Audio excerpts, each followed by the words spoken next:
ನಮಸ್ಕಾರ ಎಲ್ರಿಗೂ. ಟೊಮೆಟೊ ಕೊಬ್ಬರಿ ಚಟ್ನಿ ಈ ರೀತಿ ಮಾಡಿದರೆ ತುಂಬಾ ಟೇಸ್ಟಿಯಾಗಿರುತ್ತೆ. ಸೂಪರ್ ಟೇಸ್ಟ್ ಅಂತ ಹೇಳ್ಬಹುದು. ಅನ್ನ ಆಗಲಿ, ಮುದ್ದೆ ಆಗಲಿ, ದೋಸೆ ಆಗಲಿ ಎಲ್ಲದಕ್ಕೂ ಕಾಂಬಿನೇಷನ್ ತುಂಬಾ ಚೆನ್ನಾಗಿರುತ್ತೆ. ಈ ಚಟ್ನಿನ ಹೇಗೆ ಮಾಡ್ಕೊಳ್ಳೋದು ಅಂತ ನೋಡ್ಕೊಳ್ಳೋಣ. ಮೊದಲನೇದಾಗಿ ನಾನು ಒಂದು ಪ್ಯಾನ್ಗೆ ಒಂದು 2ರಿಂದ 3 ಟೇಬಲ್ ಸ್ಪೂನ್ ಎಣ್ಣೆ ಸೇರಿಸ್ಕೊಳ್ತಾ ಇದ್ದೀನಿ. ಎಣ್ಣೆ ಸ್ವಲ್ಪ ಕಾದ ನಂತರ ಕಡಲೆಬೇಳೆ 1 ಟೇಬಲ್ ಸ್ಪೂನ್, ಉದ್ದಿನಬೇಳೆ 1 ಟೇಬಲ್ ಸ್ಪೂನ್, ಹಾಗೆ ಧನಿಯಾ ಕಾಳು 1 ಟೇಬಲ್ ಸ್ಪೂನ್ನ ಸೇರಿಸ್ಕೊಂಡು ನೀಟಾಗಿ ಸ್ವಲ್ಪ ಎಣ್ಣೆಯಲ್ಲಿ ಬಾಡಿಸ್ಕೊಳ್ತಾ ಇದ್ದೀನಿ. ಈ ಚಟ್ನಿ ಅಂತೂ ಅನ್ನದ ಮೇಲೆ ಸ್ವಲ್ಪ ಹಾಕ್ಕೊಂಡು ಅದ್ರ ಮೇಲೆ ತುಪ್ಪ ಹಾಕ್ಕೊಂಡು ತಿಂತಾಯಿದ್ರೆ ಅದ್ರ ಟೇಸ್ಟೇ ತುಂಬ ಚೆನ್ನಾಗಿರುತ್ತೆ. ಸ್ವಲ್ಪ ಬಾಡಿಸ್ಕೊಂಡಿದ ನಂತರ ಇದಕ್ಕೆ ಒಂದು 10 ಬೆಳ್ಳುಳ್ಳಿ ಹೆಸರನ್ನ ಸೇರಿಸ್ಕೊಳ್ತಾ ಇದ್ದೀನಿ.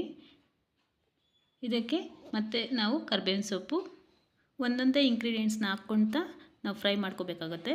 ಒಂದು 7ರಿಂದ 8 ಹಸಿಮೆಣ್ಸಿನ್ಕಾಯಿ, ಹಾಗೆ ನಾನು ಕಲ್ಲರ್ಗೆ 3 ಬಾಡಿಗೆ ಮೆಣಸಿನ್ಕಾಯಿನ ಸೇರಿಸ್ಕೊಂಡು ಸ್ವಲ್ಪ ಫ್ರೈ ಮಾಡ್ಕೊಳ್ತಾ ಇದ್ದೀನಿ. ಎಣ್ಣೆಲಿ ಸ್ವಲ್ಪ ಚೆನ್ನಾಗಿ ಫ್ರೈ ಆಗಬೇಕು, ಆಗಲೇ ಟೇಸ್ಟ್ ಚೆನ್ನಾಗಿ ಬರೋದು. ಸ್ವಲ್ಪ ಫ್ರೈ ಆದ ನಂತರ ಇದಕ್ಕೆ ನಾನು 1 ಕಪ್ ಆಗೋಷ್ಟು ಟೊಮೆಟೊನ ಸೇರಿಸ್ಕೊಳ್ತಾ ಇದ್ದೀನಿ. ಸ್ವಲ್ಪ ಹಣ್ಣಾಗಿರೋ ಟೊಮೆಟೊ ಇದ್ದರೂ ಓಕೆ, ಚೆನ್ನಾಗಿರುತ್ತೆ, ಅಥವಾ ಕಾಯಿ ಟೊಮೆಟೊ ಇದ್ರೂ ತುಂಬಾ ಚೆನ್ನಾಗಿ ಬರುತ್ತೆ. ಇದನ್ನು ಸ್ವಲ್ಪ ಎಣ್ಣೆಯಲ್ಲೇ ಬಾಡಿಸ್ಕೊಳ್ಳೋಣ. ಸ್ವಲ್ಪ ಬಾಡಿಸ್ಕೊಂಡ್ರೆ ಸಾಕು. ಮತ್ತು ಒಂದು 2ರಿಂದ 3 ನಿಮಿಷ ಬೇಯಿಸ್ಕೋಬೇಕಾಗುತ್ತೆ. 1 ಇಂಚಾಗೋಷ್ಟು ಹುಣಸೆ ಹಣ್ಣನ್ನ ಸೇರಿಸ್ಕೊಂಡು ಫ್ರೈ ಮಾಡ್ಕೊಳ್ತಾ ಇದ್ದೀನಿ. ಇದಕ್ಕೆ ನಾನು 1 ಕಪ್ ಆಗೋಷ್ಟು ಕೊಬ್ಬರಿನ ಸೇರಿಸ್ಕೊಳ್ತಾ ಇದ್ದೀನಿ. ಅದನ್ನು ಸ್ವಲ್ಪ ಫ್ರೈ ಮಾಡ್ಕೊಳ್ಳೋಣ. ಕೊಬ್ಬರಿ ಹಾಕಿದ ಮೇಲೆ ಜಾಸ್ತಿ ಫ್ರೈ ಆಗೋ ಅವಶ್ಯಕತೆ ಇಲ್ಲ. ಸ್ವಲ್ಪ ಬಿಸಿಗೆ ನಾವು ಮಿಕ್ಸ್ ಮಾಡಿದರೆ ಸಾಕಾಗುತ್ತೆ. ಈಗ ಪ್ಲೇಟ್ ಮುಚ್ಚಿ ಒಂದು 2ರಿಂದ 3 ನಿಮಿಷ ಬೇಯಿಸ್ಕೊಳ್ಳೋಣ. ಟೊಮೆಟೊ ಸ್ವಲ್ಪ ಸ್ಮ್ಯಾಶ್ ಆಗೋವರೆಗೂ ಬೇಯಿಸ್ಕೊಂಡ್ರೆ ಸಾಕಾಗುತ್ತೆ.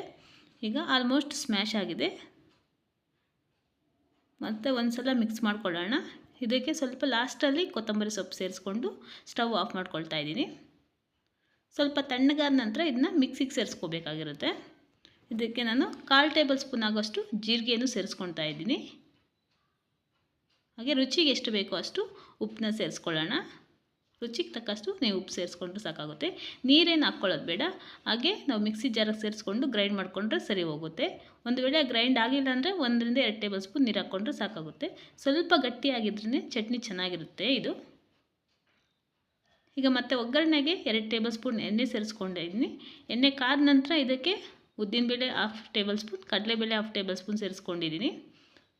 ಸ್ವಲ್ಪ ಚೆನ್ನಾಗಿ ಚಟಪಟ ಅಂದಮೇಲೆ ಕರಿಬೇವು ಮತ್ತು ಒಣಮೆಣ್ಸಿನ್ಕಾಯಿನ ಸೇರಿಸ್ಕೊಳ್ತಾ ಇದ್ದೀನಿ.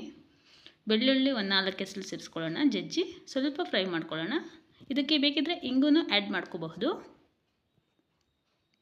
ಈಗ ನಾವು ಗ್ರೈಂಡ್ ಮಾಡಿ ಇಟ್ಕೊಂಡಿರೋ ಚಟ್ನಿನ ಸೇರಿಸ್ಕೊಳ್ಳೋಣ. ಸ್ಟವ್ ಲೋ ಫ್ಲೇಮಲ್ಲಿ ಇಟ್ಕೋಬೇಕಾಗುತ್ತೆ, ಇಲ್ಲ ತಳ ಇಟ್ಬಿಡುತ್ತೆ. ಸ್ವಲ್ಪ ಎಣ್ಣೆಲಿ ನೀಟಾಗಿ ಬಾಡಿಸ್ಕೊಳ್ಳೋಣ.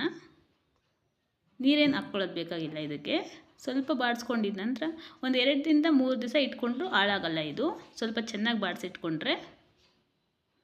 ಈಗ ಇದನ್ನು ನಾನು ಬೇರೆ ಬೌಲ್ಗೆ ಟ್ರಾನ್ಸ್ಫರ್ ಮಾಡ್ಕೊಳ್ತಾ ಇದ್ದೀನಿ. ಈ ರೆಸಿಪಿ ಇಷ್ಟ ಆದರೆ ಲೈಕ್ ಮಾಡಿ. ಇನ್ನಷ್ಟು ಈಸಿ ರೆಸಿಪೀಸ್ಗಾಗಿ ನನ್ನ ಚಾನಲ್ನ ಸಬ್ಸ್ಕ್ರೈಬ್ ಮಾಡ್ಕೊಳ್ಳಿ. ಇಷ್ಟ ಆದರೆ ಫ್ರೆಂಡ್ಸ್ ಆ್ಯಂಡ್ ಫ್ಯಾಮಿಲಿಗೆ ಶೇರ್ ಮಾಡಿ. Thank you for watching.